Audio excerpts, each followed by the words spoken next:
Y primero, los primeros temas de concesión fueron vistos por Proncepri en el año 96. Claro. Y después se fusiona Proncepri con Proinversión en el año 2000-2002, y a partir de ahí ya yo asumo la Secretaría de Actas tanto de Proinversión. Exactamente, Correcto. tanto temas de activos como de concesiones. Ya ha contestado, sin embargo, quisiera precisarlo ahí. ¿Era usual contar con la participación de los presidentes de la República en la entrega de concesión? No, no era usual. Solo ocurrió esas 2 veces, como lo precisó con el congresista García Belaúnde. Sí, o sea, en el tema interoceánica ha participado el presidente de la República en 1 o 2 sesiones. La primera sesión fue la sesión número 87 del año 2004, donde se aprueba el plan de promoción del proyecto Corredor Vial Interoceánico Perú-Brasil. Esa sesión del Consejo Directivo de Proinversión se llevó a cabo en Palacio. No era usual tener sesiones en Palacio. Correcto. Y solamente para ese tema fue invitado el presidente de la República. ¿Qué ingresos percibió usted, señor Becerra, durante los años 2005 al 2010, aproximadamente? El 2005, más o menos eran 22.000 soles, más o menos, y a partir del ingreso del presidente García hubo un tope de 15.600. ¿Quién programaba y convocaba las sesiones del Consejo Directivo de Proinversión? Generalmente eran semanales. Y el director ejecutivo se armaba la carpeta, y el director ejecutivo la remitía, y ya prácticamente era un día a la semana que era ya fijo para las sesiones, para que los ministros puedan agendar las sesiones ese día a la semana, ¿no? ¿Y la sede y el horario quién la determinaba? Generalmente eran en la presidencia del Consejo de Ministros. ¿La PCM? Sí, Ellos determinaban la sede y el horario. sí. Generalmente eran los miércoles a las 9 de la mañana, más o menos, pero la hora podía variar en función de lo que determinaran los ministros, ¿no? ¿Quién elaboraba y aprobaba las agendas de las sesiones del Consejo Directivo? El director ejecutivo coordinaba con el presidente del Consejo Directivo de Proinversión. O sea, apellidos. El señor René Cornejo Ajá, con el señor Pedro Pablo Kuczynski, presidente de Proinversión. correcto. Una pregunta. Sí, congresista García Belaúnde. O sea, el director ejecutivo coordinaba siempre la agenda con el presidente de Proinversión, no con otros ministros, no con el presidente del Consejo de Ministros. No, generalmente con el presidente de Proinversión. El presidente de Proinversión era el ministro de Economía. Sí, señor presidente. O sea, solamente con el presidente de Proinversión. Bueno, no sé si con otros ministros, pero yo sí, yo entregaba la carpeta. Ya. Él veía la carpeta y me imagino que coordinaba con... Bueno, ¿y había un visto bueno del presidente de Proinversión o no? ¿Al acta? No. Simplemente se coordinaba telefónicamente, a ver estos temas. Ya. A veces no siempre con él, puede ser tal vez con su asesora, dependiendo, eso lo hacía el director ejecutivo. Con la asesora también podía coordinar. Bueno, si le delegaban, posiblemente, ¿no? ¿Y le delegaban en esa época? No, eran, o sea, cuando se armaba la carpeta, había ya una agenda, Sí. ¿no? Esa agenda a veces se coordinaba o se remitía directamente a los señores ministros. Ya. ¿Y usted, en su experiencia, algún ministro aparte del presidente de Proinversión colocaba puntos en la agenda? ¿Usted ha visto en alguna ocasión? No recuerdo, señor, no creo. O sea, básicamente el presidente de Proinversión es el que podía aumentar o disminuir la agenda. No eran los otros ministros que participaban en Proinversión. Sí, básicamente él era. Gracias, congresista García Belaúnde. ¿Quién remitía a los integrantes del Consejo Directivo las carpetas con los documentos que serían discutidos? ¿Solo usted? Una vez que la aprobaba el director ejecutivo, ya se empezaba a remitir la carpeta, ¿no? De eso era responsable usted. Sí, ¿Quién conducía las sesiones del Consejo Directivo? el presidente del Consejo Directivo. En esa época el señor Pedro Pablo Kuczynski, ministro de Economía. Él conducía las sesiones del Consejo Directivo. Correcto. ¿Quién determinaba el mecanismo o modalidad, presencial o no presencial, de las sesiones del Consejo Directivo? Generalmente eran un gran porcentaje, en la mayoría de los casos era presencial. Y cuando era no presencial, ¿quién determinaba que fuese así? Lo coordinaba el director ejecutivo con el presidente de Proinversión. entre los dos determinaban el mecanismo, si era no presencial como ha sido en algunas actas, por Sí, ejemplo. exactamente. O sea, igualmente el señor Cornejo y el señor Kuczynski. Sí, señora. ¿Bajo qué circunstancias y o condiciones el Consejo Directivo podía sesionar de forma no presencial? Ya, supongamos que había un solo tema por actuar, entonces se hacía una sesión, digamos, y eso era inusual, ¿no? Se hacía una sesión no presencial, se había coordinada y era un poco complicado porque había que enviar la carpeta, digamos, a los señores ministros con anterioridad. Y después se hacía yo el proyecto de acta y remití el proyecto de acta y hasta que no, porque como era no presencial, hasta que no viera la firma de todos los ministros en diferentes actas, yo la Junta decía, ya tenemos acuerdo tomado, ¿no? Por eso eran tan excepcionales las no presenciales, ¿verdad? Correcto. O sea, requería mucha logística, digamos. Sí, porque yo, supongamos, señora presidenta, en una sesión no presencial, por teléfono se hablaba y se decía, ¿no? Pero yo no puedo grabar eso, entonces yo lo que hacía era enviar el acta por fax a los diferentes ministros, a los diferentes despachos, los ministros firmaban esa sesión no presencial y cuando tenía la firma de todos los ministros, ya yo decía, ya tengo un acta y ya procedía con el acuerdo, ¿no? Que no era un tema sencillo. Presidenta. ¿No? Congresista García Belaunde. Sobre lo mismo, en el acta de decisiones de la número 86, no sé si la recuerda el señor Izarra. Tengo el 87, Ya. pero sí. La del 3 de diciembre del año 2004, creo que era el 86, ¿Ya? ¿no? El 3 de diciembre de 2004. El señor León Bayén dice que no recuerda que hubo esta sesión. ¿Hubo la sesión o no hubo la sesión? No, todas las sesiones, si está el acta, todas las sesiones subieron. Pero el señor Bayén dice que no la recuerda. Y no la firmó tampoco. Él estaba en esa época como director ejecutivo adjunto. Sí, pero él dice que no estaba presente y que no la recuerda y que no ha firmado. Es posible que No, haya habido... él no firma, señor ministro. Pero es posible que haya habido una... digamos que se haya hecho una sesión o un acta de una sesión que no existió. No. Sí. Me acaban de alcanzar el acta, Sí. ¿no? Entonces acá yo ponía, y era muy escrupuloso en poner quienes asistían a la sesión, y él no firmaba porque el director ejecutivo no firmaba, solamente firmaba el director ejecutivo y no el director ejecutivo adjunto. Como usted verá, no hay firma para el director ejecutivo adjunto, solamente firmaba el director ejecutivo. Y el director ejecutivo y los ministros están dando fe que asistió... Bueno, pero la pregunta que le hago entonces es ¿por qué estaban presentes y no firmaban? Se supone que todos los presentes firmaban. No. Solamente los ministros y el director ejecutivo. Nada más. Ya, Si no, tendría que sacar la firma. O sea, el señor León Bayén era director ejecutivo adjunto. Exactamente. Y como tal no firmaba. Exactamente. Nunca firmaba. Nunca firmaba. Ya, ok. Gracias, congresista García Belaunde. Para estas sesiones no presenciales dice que lleva un proyecto de acta, ¿no es cierto? Sí. ¿Quién le daba el visto a ese proyecto de acta? El director ejecutivo. En las sesiones no presenciales, ¿quién tomaba la dirección de dichas sesiones? El director ejecutivo coordinaba, se enviaba la carpeta con anterioridad, un día antes, 2 días antes, ¿Ya? y el día de la sesión se empezaba a llamar a los señores ministros por el director ejecutivo. Y consultaba sobre ese tema si es que contaba con la aprobación o no aprobación del tema puesto a consideración como proyecto. Ya. El director ejecutivo era entonces quien tomaba la dirección de esas sesiones. Sí. ¿Ha sido así en las pocas sesiones no presenciales que... Sí, porque todo eso se coordinaba en las oficinas de proinversión.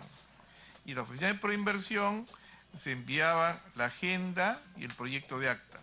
Y ahora, ¿el director ejecutivo lo hacía, tenía la facultad para hacer esto, estaba establecido así, o tenía una delegación expresa? ¿Cómo era la coordinación con el presidente de Proinversión Sí. en las sesiones no presenciales? Sí. Las sesiones no presenciales están, digamos, de alguna manera reguladas en la Ley General de Sociedades, están muy bien reguladas, ¿no? O sea, como pueden haber directores fuera del país, eso en las empresas se puede tomar un acuerdo de directorio con los directores no presentes, o sea, digamos por diferentes medios audiovisuales se puede considerar.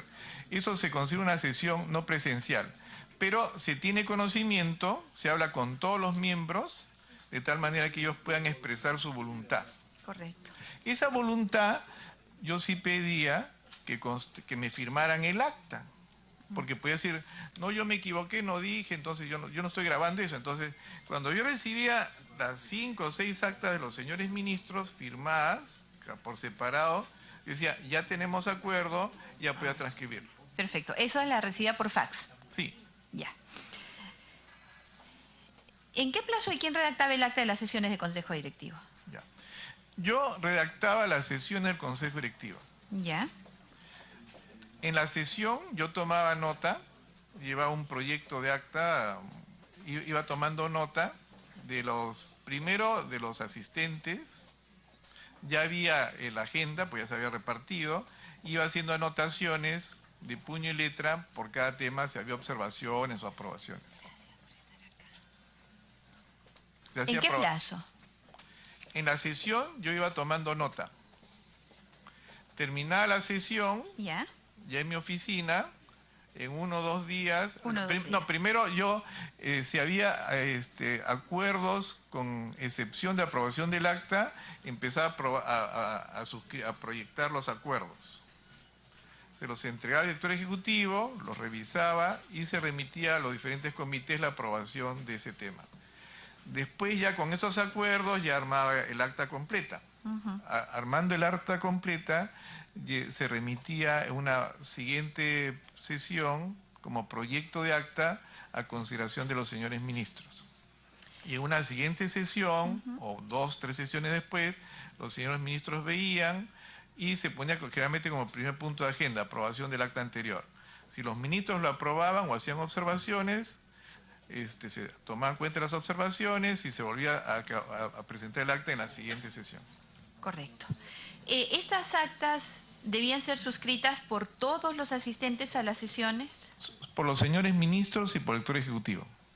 La de los otros asistentes no era, no debía ser suscrita, digamos. No se suscribían los demás asistentes, no suscribían las actas. Correcto.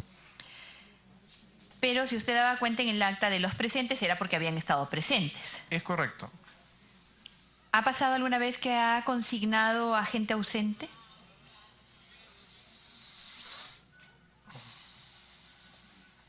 No recuerdo haber consignado gente, o sea, que haya puesto que ha estado presente. Así es, y que no hayan estado, que usted los haya consignado por error como presentes. Bueno, digamos, en la acta 109 hay un error, digamos. En el acta 109 era un acta inusual, no estaba programada la sesión, era un acta inusual. Ya ustedes conocen lo que sucedió. Nos trasladamos al Ministerio de Economía y Finanzas. El Ministerio de Economía y Finanzas se solicitó que trasladarse a Palacio antes de tomar una decisión. Faltaba documentación. Se pidió la presencia del gerente legal de Proinversión y del presidente del comité. Entonces yo puse en el acta que se solicitó con la presencia, ¿no? Ya en la sesión misma que se celebró en Palacio, el gerente legal, el doctor Percy Velarde, no llegaba, porque ya se tenía que tomar una decisión y se estaba trasladando desde el edificio Petroperú al Palacio de Gobierno. Nosotros nos habíamos trasladado desde el Ministerio de Economía y Finanzas a Palacio en 5 o 10 minutos. Entonces, en ese momento, los señores ministros dijeron, ya tenemos que tomar una decisión. Entonces, el presidente del comité informó que ya se tenía el informe del doctor Monroy y se tenía la opinión del doctor Velarde, pero no por escrito. Entonces, yo llamo al señor Velarde para decirle, dime tú cuál es tu opinión. Entonces él manifiesta su opinión, que le está de acuerdo con lo manifestado por el doctor Monroy. Digamos que en todo caso, usted se aseguró de que estando el nombre de él estuviera de acuerdo con lo que se estaba manifestando. Señora Presidenta, por la experiencia que yo tengo por los temas de Contraloría, cuando Contraloría viene a revisar un tema en su función ex post, uno le puede entregar informes legales de los mejores estudios de Lima. La Contraloría dice, no, eso no me interesa. Yo lo que quiero es el informe del funcionario público de la entidad de Proinversión. Porque él sí es responsable funcionalmente. En cambio, los estudios de abogados dicen, bueno, esa es mi opinión legal en base a tales autores, Yoserá, Mesineo, pero el funcionario público sí tiene responsabilidad. Entonces, la opinión más importante era la del doctor Percy Velarde que la del doctor Monroy. Gracias. ¿Cuál era el quórum para que el Consejo Directivo adopte acuerdos? La mitad más uno. En caso de ausencia, ¿cómo formalizaban los ministros integrantes del Consejo la delegación de su representación en las sesiones? En caso de ausencia, por ejemplo, si un ministro salía del país, salió una resolución suprema que se autorizaba a salir del país y se nombraba al ministro que ocupaba su cartera en esa... Y ese ministro podía asistir a la sesión del Consejo porque estaba teniendo en ese momento dos carteras, por ejemplo. Correcto. Según consta en el acta de la sesión 86, sí, del 3 de diciembre del 2004, esa fue una sesión no presencial, el Consejo Directivo acordó la entrega en concesión al sector privado del proyecto IRSA Sur. Se advierte que la documentación entregada para dicha sesión y por tanto que habría sustentado el referido acuerdo consistió en 1. El resumen ejecutivo 01-2004 IRSA Sur, el informe legal 594-2004 LEG-MSM, el proyecto de acuerdo proinversión y el proyecto de resolución suprema. Si bien en el acta se señala que la carpeta se distribuyó con la debida anticipación, los dos primeros documentos se emitieron el 2 de diciembre del 2004, es decir, un día antes de la sesión. Al respecto, le preguntamos, ¿cuándo se distribuyeron las carpetas a los integrantes del Consejo con la información antes descrita? Me imagino que el 2 de diciembre. No tiene certeza de que haya sido así, no lo recuerda en todo caso si fue ese mismo día que se emitieron esos documentos o si fue durante la sesión. ¿Puede haber ocurrido que hayan sido entregados durante la sesión? La sesión, acá estoy viendo, se celebró a las 2 de la tarde. Puede haber sido los documentos entregados el día anterior o tal vez, me imagino que haber sido el día anterior, ¿no? No le puedo precisar que... ¿Quién determinó la fecha de esta sesión, su modalidad y los documentos a ser entregados?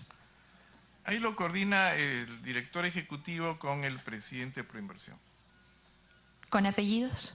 El director ejecutivo, el señor René Cornejo, y el presidente del Consejo Directivo de Proinversión, el señor Pedro Pablo Kuczynski. ¿Cuándo se realizó la convocatoria de esta sesión? Enviándose la carpeta. Posiblemente un día antes, sí. Claro. Era imposible que pudiese haber tenido más tiempo, dado que los documentos de la carpeta recién fueron emitidos un día antes. Es correcto. Confírmenos lo señalado en el acta. Es decir, si para adoptar el acuerdo de entrega en concesión, los ministros integrantes del Consejo Directivo solo tomaron en cuenta los documentos señalados en el acta 86. Sí. Durante la sesión, ¿algún integrante del Consejo consideró que los plazos establecidos para la toma de esta importante decisión fueron cortos en comparación a otros procesos y que no les otorgaba el tiempo suficiente para analizar con más cuidado dicha información? Se hubiera puesto en el acta, ¿no? La observación de algún ministro. Parece que no hay Nadie lo observó. Sí, no observación. ¿Sabe usted si con anterioridad a esta sesión los ministros integrantes del Consejo Directivo ya habían conversado y adoptado una posición respecto a este acuerdo? No conozco. ¿Sabe usted por qué recién el 2 de diciembre emitieron dicha información? ¿Usted informó de algún atraso en la entrega de los mencionados documentos al Consejo Directivo? No, me imagino que estos documentos son de fecha 2, se ha coordinado con el Director Ejecutivo, con el presidente por inversión, una sesión no presencial, se envió la carpeta con el proyecto de acuerdo, con el proyecto de acta, y se remitió, y esa fue la forma en que decidieron ellos aprobarla, y ya después, como usted podrá observar, tiene la firma de todos los señores ministros, ¿no? Director Ejecutivo. En el acta de la sesión 87, ¿correcto?, del 22 de diciembre del 2004, realizada en Palacio de Gobierno, consta, entre otros, el acuerdo adoptado por los integrantes del Consejo Directivo, sí, y con la presencia del entonces presidente de la República, Alejandro Toledo. Es correcto. Sobre la aprobación del plan de promoción del proyecto Irsasur, documento que establecía aspectos importantes del proyecto, como es el plazo de la concesión, el monto de la inversión, el esquema financiero, el cronograma del proceso, entre otros. Asimismo, apreciamos que ese mismo día, 22 de diciembre del 2004, se publicó en el Diario Oficial El Peruano la resolución suprema que ratificaba el acuerdo de entrega en concesión adoptado el 3 de diciembre de dicho año. Posteriormente, el 15 de enero del 2005, se ratificó el acuerdo de aprobación del plan de promoción del proyecto Irsasur mediante Resolución Suprema número 006-2005, Economía y Finanzas, suscrito por el entonces presidente y los ministros de Economía y Finanzas, de Transportes y Comunicaciones y el presidente del Consejo de Ministros, advirtiéndose que un día antes de esta ratificación, el Consejo Directivo aprobó las bases del proyecto Interoceánica. De esta secuencia de hechos, observamos que el plan de promoción fue elaborado antes que la entrega en concesión fuera ratificada, como lo establecía la normativa que regulaba el proceso de entrega en concesión, y que su aprobación se dio el mismo día que recién quedaba formalizada la referida entrega en concesión. Como resultado de esta secuencia apresurada de hechos, y decimos apresurada, pues se advierte que algunos acuerdos y decisiones fueron tomadas antes que sean formalizados conforme lo exigían las normas. El resultado de esto es que esta etapa del proceso, desde el acuerdo de entrega en concesión hasta la aprobación de las bases, dejando todo listo para que el comité pueda convocar el concurso de proyecto Interoceánica, duró 1 mes y medio. Plazo que en comparación a otros procesos es bastante corto. Por ejemplo, la entrega en concesión del proyecto Abastecimiento de Agua Potable para Lima, llevada a cabo por los mismos integrantes del Consejo Directivo, duró cerca de 5 meses. En atención a lo expuesto, le consultamos. Ante eso, damos la bienvenida al congresista Armando Villanueva. ¿Quién fue el promotor de este proyecto y agilizaba las gestiones ante el Consejo Directivo? Ya. En el acta 87, esta sesión se celebró en Palacio, que era un hecho inusual. Las sesiones se celebraban generalmente en la presidencia del Consejo de Ministros. Entonces, se celebró en Palacio y uno de los temas era la aprobación del plan de promoción. Solamente para ese tema participó el presidente de la República, el señor Alejandro Toledo. En el plan de promoción existe un cronograma del proceso, aprobación, convocatoria, aprobación de bases, revisión de bases, proyecto de contrato. Hay un cronograma del proceso. No sé si me... Sí. Ya. El plan de promoción tiene que ser propuesto por el comité, aprobado por el Consejo Directivo de Proinversión y aprobado por el presidente de la República mediante resolución suprema. Que la firma él, la firma el presidente del Consejo, el presidente de Proinversión y el ministro a cargo del proyecto, digamos, ¿no? En ese tema, yo recuerdo que el presidente Toledo cuestionó el cronograma, que le parecía un poco excesivo el cronograma. Que era un proyecto excesivo por largo. Por largo.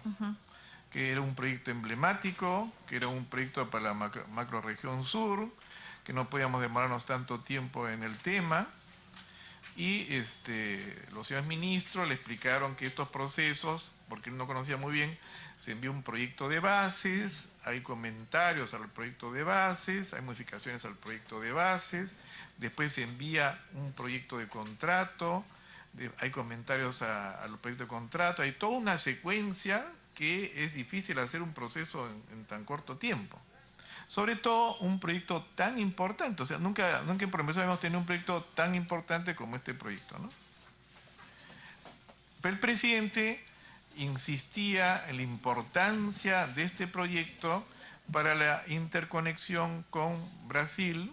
Había una ley que había aprobado el tema, y la importancia para la macrorregión sur, que era una región empobrecida y requería justamente una carretera para el crecimiento de esa región. Digamos entonces que el promotor de agilizar fue el presidente de la República. Es correcto. ¿Solo él? Sí, él básicamente impulsaba los temas. ¿Era usual? Sí, congresista Aramayo. ¿Cuánto se logró, gracias Presidenta, por su intermedio agilizar estos plazos? Porque si bien es cierto, el presidente fue, o ese fue su papel en este momento, ¿cuánto se agilizó, cuánto se optimizó, si pudiera determinarlo? El cronograma no se cumplió, porque hubo 2 ampliaciones de plazo, con el disgusto del señor presidente. Presidenta, si me permite. Congresista Aramayo. ¿Cómo manifestó su molestia el presidente de la República de aquel entonces ante el incumplimiento del cronograma? Nos citó a Palacio, citó a los miembros de Proinversión, fuimos como 10 funcionarios, citó a los miembros de OCITRAN, el organismo regulador, citó al Ministerio de Transportes y Comunicaciones, fue el ministro de Transportes, citó al Ministerio de Economía y Finanzas, fue el ministro de Economía y Finanzas, y empezó a señalarnos que él estaba totalmente en desacuerdo con la demora, estaba disgustado con el tema de la demora, que nosotros siempre nos demoramos, que no sabíamos la importancia de estos proyectos, que éramos un poco burócratas de papel, y que por lo tanto empezó a exigirnos, a decir que por qué se está demorando el proceso, por qué estamos pidiendo una prórroga. El comité y el director ejecutivo, el presidente del comité, Sergio Bravo, y el director ejecutivo, explicaron al señor presidente las razones por las cuales había que prorrogar, entre las cuales había que tener aprobación de OCITRAN, había que tener aprobación del informe previo por parte de Contraloría, la opinión del Ministerio de Economía y Finanzas, porque era un proyecto cofinanciado. Un proyecto cofinanciado interviene activamente el Ministerio de Economía y Finanzas, ¿no? Porque no es un proyecto autosostenible. Digamos, un proyecto sostenible del aeropuerto Jorge Chávez. Entonces, del Tesoro no va a salir absolutamente nada. Cuando es un proyecto cofinanciado, se requiere la aprobación del SNIP y se requiere la aprobación del Ministerio de Economía y Finanzas. Entonces, este proyecto era cofinanciado. Entonces, había una participación activa del Ministerio de Transportes y Comunicaciones, que era el promotor del proyecto, y del Ministerio de Economía y Finanzas, porque tenían que valorizar cuánto iba a ser el proyecto, todo eso, ¿no? Sí, congresista Aramayo. Gracias, Presidente. Entonces, la prórroga estaba justificada por la explicación que usted nos da, y la consecuente molestia del Presidente de la República no tendría ningún asidero por su intermedio, Presidente. Señor Becerra. Lo que pasa es que hay una función política, ¿no? Los ministros, digamos, apartando al presidente, ¿no? Porque era inusual ese tema. Pero los ministros, la función de los ministros era como de un director, que exige... Sí, cómo no. Es que no nos estamos refiriendo en este caso en particular a los ministros, sino al impulso, a la agilización del Presidente de la República para este caso en específico. Si usted pudiera... Lo que le he pedido es una opinión personal. Gracias por la interrupción. Gracias. Yo quería enmarcar el tema. Becerra. Si me permite, señor presidente, Sí, claro, quería enmarcar. Los ministros, desde el punto de vista político, impulsaban que se dé rapidez a los proyectos, ¿no?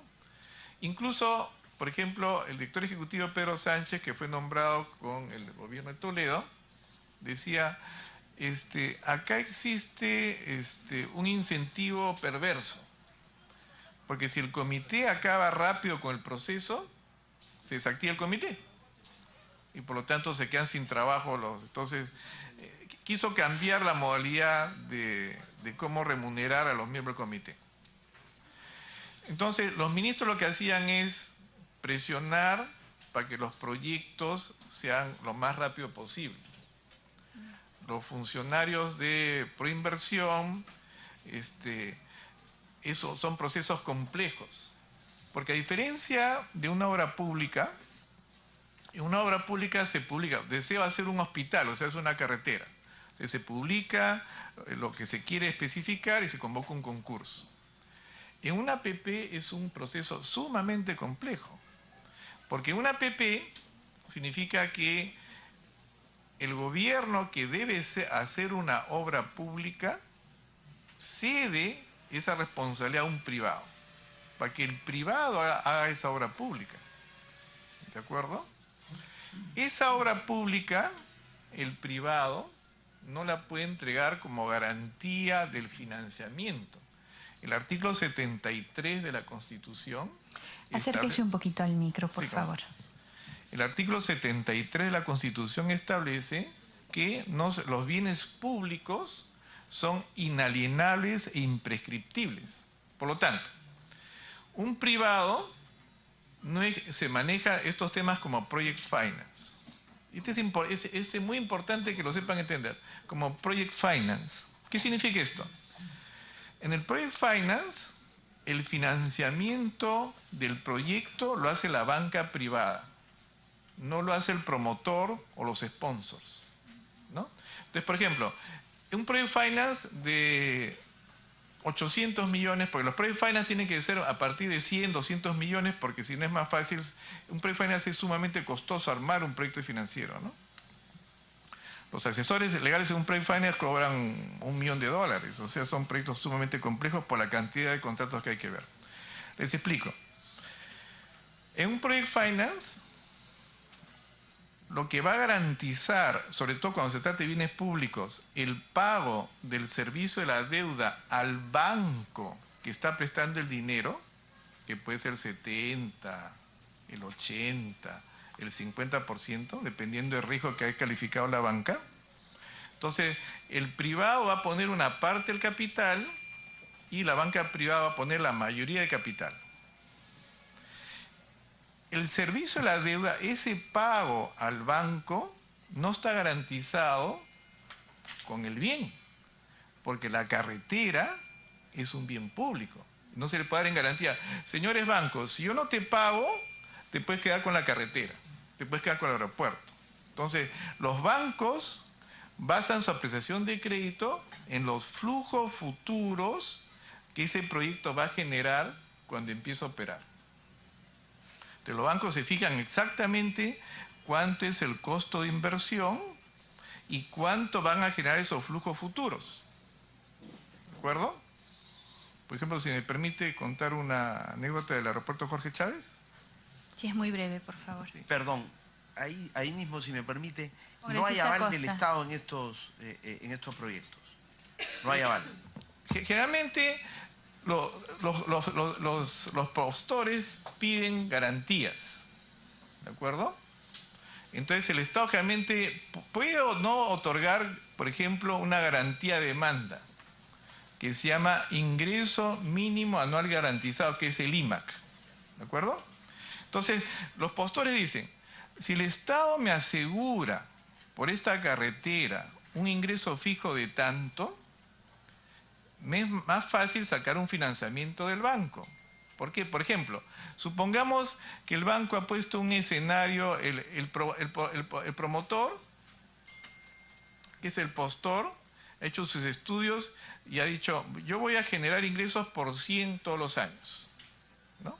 Es un escenario, digamos, realista.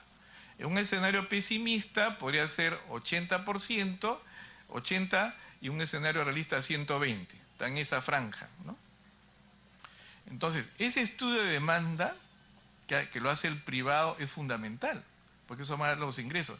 Y son estimaciones que hacen empresas privadas del estudio de demanda. Entonces, el banco analiza mucho el estudio de demanda y también coteja su estudio de demanda con sus especialistas para determinar si ese préstamo que va a otorgar un privado, que es plata de sus ahorristas, de todos nosotros, que ahorramos en un banco, si ese préstamo va a ser devuelto correctamente en los plazos especificados. Entonces, todo eso se llama un flujo económico financiero que lo hace el privado, lo hace Proinversión y lo hace la banca. Y ahí van a ver, un término importante, si calzan los ingresos con los pagos al servicio de la deuda. Entonces, señora presidenta, ¿cómo se asegura el banco? El banco le dice, ya, he visto el contrato, he analizado el tema y considero que los flujos futuros están asegurados. Pero yo no te voy a entregar la plata a ti, yo la voy a entregar a un fideicomiso. Entonces el banco pone su dinero en un fideicomiso, el privado pone la parte de capital, pues pueden ir 80-20, 60-40, y todo va a un fideicomiso. De ese fideicomiso es la parte que se llama el cierre financiero. O sea, después de firmado el contrato de concesión, se le da un plazo al adjudicatario de la buena pro, que en ese momento se vuelve concesionario, para que un plazo de 9 o 10 o 12 meses demuestre que tiene el total del monto para construcción de la obra. Si él no logra demostrar que tiene el total para construir la obra, no hay cierre financiero y el contrato se resuelve y se aplican las garantías, la carta de fianza que ha otorgado.